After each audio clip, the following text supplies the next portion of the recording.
Hello, this is Dr. Michael Brown, author of the book Get Thine House in Order. I'm also the senior evangelist at the Westview Church of Christ in Huntsville, Alabama.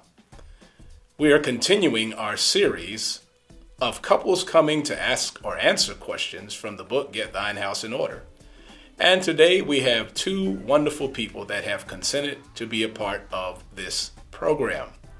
We have Brea and we have Jabril. Let me ask them to say hello to you. Hello. Hi. Brea and Jabril have not been prepped on these questions. And so you're going to get some really good answers from them based on the questions that will be asked of them. We're looking forward to them sharing with us. Let me ask our lovely couple the first question.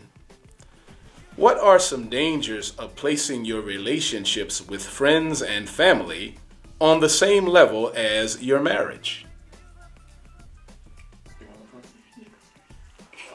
In my opinion, sometimes outside people, they don't feel the way you feel about the things that you speak on. In my opinion, I feel as though once you get married, besides God, your husband or your wife comes first, and then after that is your friends and your family members. Because I think, once you're married, you're one unit, and at the end of the day, you could solely depend on that one person in terms of if anything happens, rather than going back to your parents or something like that. So I just think that in a lot of instances, your spouse comes first in physical form, and then everybody else.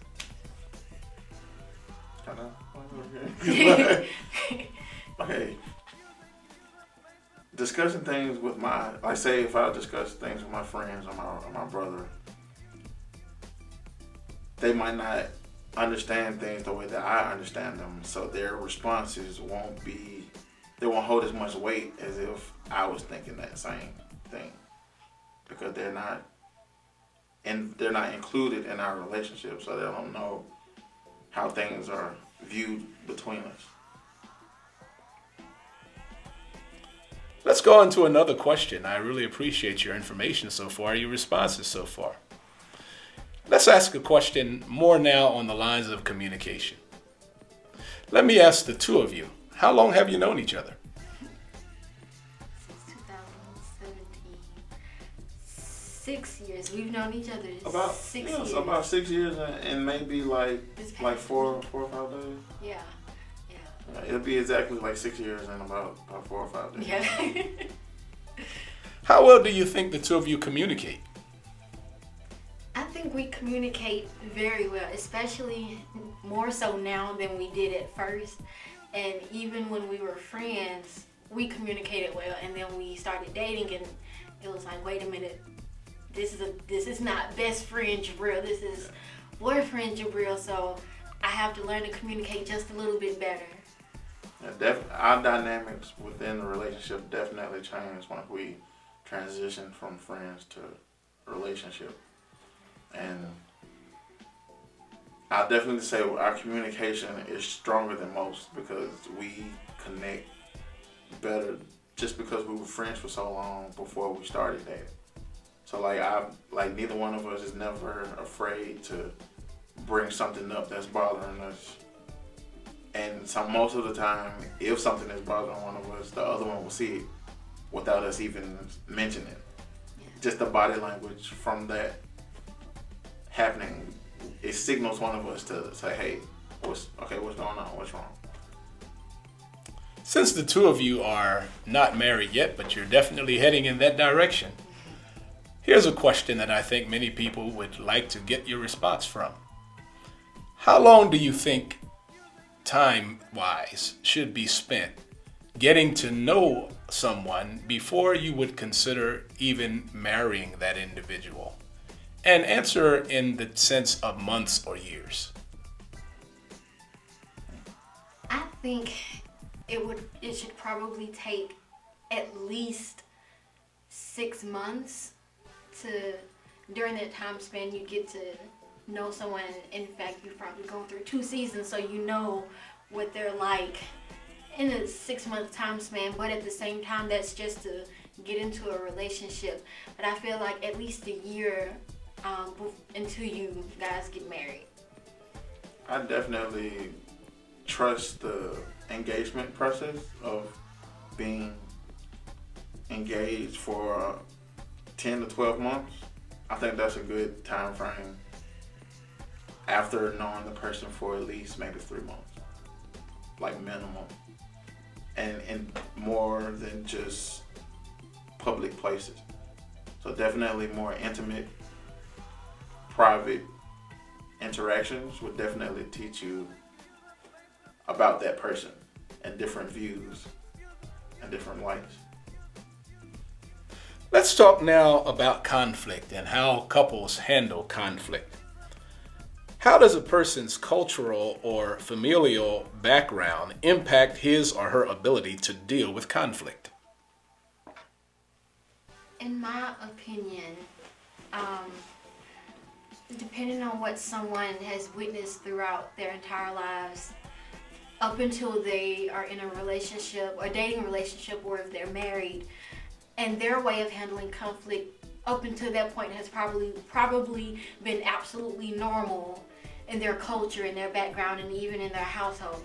And then they get with this person and the spouse is like, wait a minute, you toss dishes when you're mad, you walk away when you're mad, like, what's going on here? I'm not used to this. And the person who's handling the conflict is like, what's wrong? This is what I do on a everyday basis. This is what I've learned. This is what I've seen.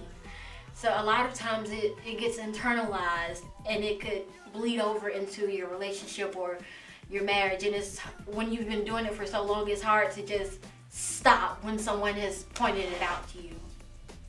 I agree. Definitely your upbringing comes to light when you have a conflict. Because if you're the only child or something and you were like spoiled and you have a conflict in the relationship, you're probably gonna display the same type of body language and emotions that you would outside of the relationship from when you were a child. And it's gonna be a bit childish, maybe, depending on the person and the situation. But I definitely do believe that the way you are upbringing, the way you are raised will somewhat determine to an extent how you handle things.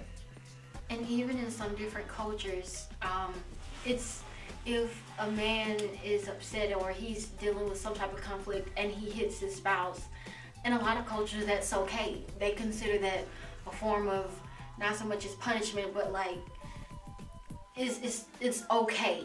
And then they meet someone who's not from that culture and they try that, and it will not go over well. What are some potential dangers of sweeping things under the rug?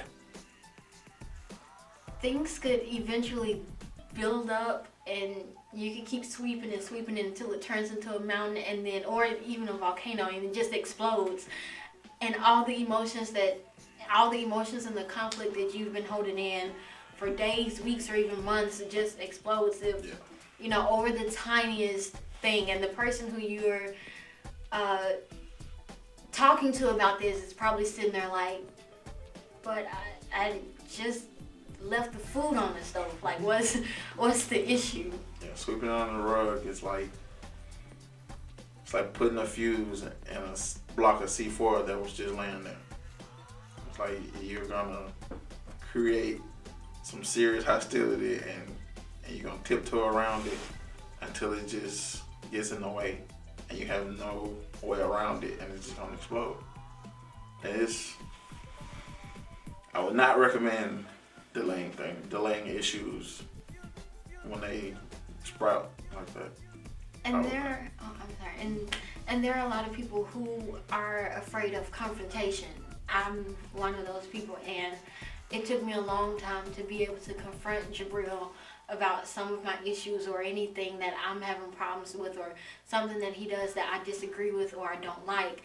And at first I didn't. I would just let it build up, and then I just snap. And then now it's like, okay, just take it moment by moment and not so much, not make a big deal about it, but just go to them adult to adult and person to person and say, hey, I have this problem. Can I talk with you about it? Or even just letting it melt down for a minute and see if the situation is actually that bad for you to confront somebody about it. I think definitely our level of communication, just to see when there's a problem. So I can tell that it's a problem just from how she look at things sometimes. Like she might look at something and like scratch her head like this, and I know that she's not comfortable with something that she just looked at. So I look at what she looked at and I ask her what's the problem. She might not say what it is at that moment, but I leave the subject on the table for her to come to it later when she's ready. Let's talk about the idea of how men and women see each other. Why do you think that some men and women do not consider each other as equals? Probably gender roles. Gender roles sometimes play a lot in relationships, because I know a lot of people I know, as in men in relationships, they feel like even though they want their woman to be independent and self-sufficient, they don't want her to use that, whatever she's earned or whatever she's capable of getting and doing. They don't really want her to use it. They still want to be the sole provider for the household. And I don't know if that creates like a hierarchy in the household, but it's definitely ingrained in you as a youth. And I think looking at it culturally and looking at different countries and the way that people outside of the United States view men and women, some people just think that women are second-class citizens and they have absolutely no rights. And then there are people who believe, well, you know, they have some rights here and there, but they have to cover some parts of their body, or they have to have a male with them at all times, or they can't even have a male in their house if they're alone. And to me, that just puts them as a second class. But I think times are definitely changing in terms of gender roles and men and women becoming equal. But at the same time, I feel as though we should still stick to what was written in the Bible and just base it off that. You can't steer away from what has already been written. Let's ask ourselves, or let me ask you, yet another question about relationships, and this has more to do with how we are to make each other feel special. What are some best ways, or some of the ways you would suggest to help validate one another? I think that you could use figure out what type of ways your partner expresses their love languages. And there are some people who like to consistently be told that they're doing a good job or that they're beautiful, or there are some people that receive their love through touch, or there are even some people is just through verbal communication with them. Yeah, you definitely have to learn to dish out the love that the other person views as being love. I know that some people prefer you to do things for them instead of saying I love you, and some people prefer you to say I love you and not even see what you do as love. Some people may not have the same definition of expressions of love and showing affection, and what I see as showing affection and showing love may be different from what he does. Like when people come into my house, I like for them to take their shoes off, and he knows that, and just out of appreciation for me, he takes his shoes off. And I mean, that's just one small aspect of it. I can see that. Very good. Well, I have one final question for you. This is a question that is not in the book, but it's a question that I think would be a good one for you to help others with. What would you say are some good points for couples who aren't married yet to follow on the way to marriage?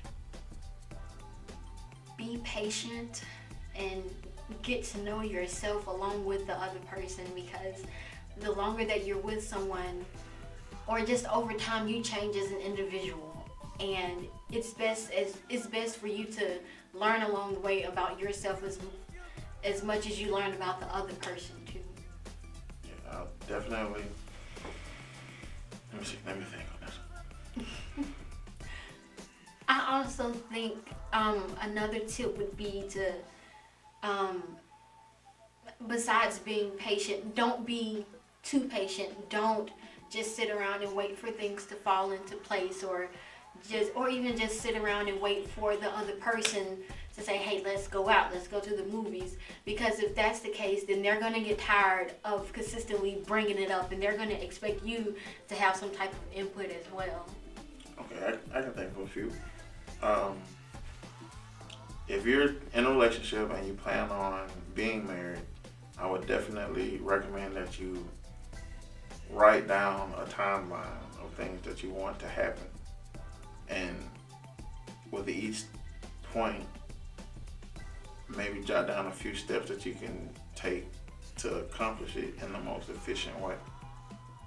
Because I know there was a point in our relationship where we were making plans, but weren't really making the plan.